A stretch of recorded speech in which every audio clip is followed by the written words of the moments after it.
গল্প শুনিনি অনেকদিন। এটা আপনার জায়গা তাই নাকি? তুমি আসবে শুনেছি সেই বিখ্যাত লোক তুমি, তোমার গল্প কত যে শুনেছি লোকের মুখ থেকে, আমরা গিয়ে দেখতে পাবো তোমার, আমরা ভাবতে পারিনি।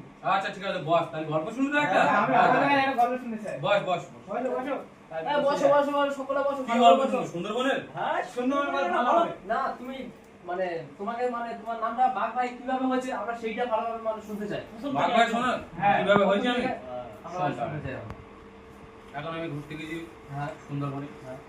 ঘুরতে গিয়ে যেই দেখছি যে সমুদ্রে অনেক মাছ, মাথায় এসে কি করবো, মাছ ধরতে যাবো, চল 4-5 বন্ধু আছি, একটা বড় জাল নিয়েছি। কি জাল? সেগুন জাল। হ্যাঁ সেগুন জাল তুমি মাছ ধরেছি। কি বলো? সবাই মিলে। ভাববার বিষয়। হ্যাঁ তোরা জানি না তাহলে সেগুন জাল তুমি মাছ ধরেছি, ধরে সেই মাছ ধরে সবাই মিলে খেয়ে বলছে জঙ্গলে যাবো। জঙ্গলে গিয়েছি, জঙ্গলে লেগেছি, আবার পরে ভাগ এসে কি বলো? কি বলে? 6-7টা বাঘ সবার ঘিরে নেছে। হ্যাঁ, কি বলো? তারপর সেই ঘিরে নেছে, এরা তো পুরো মানে সব ছুটি মেরেছে। আমার বন্ধুরা ছুটে আছে। হ্যাঁ যেই তুমি ছুটি তুমি কিরকম ভাবে বন্ধুরা তোমার বন্ধুরা মানে তোমার বিপদে রেখে দে।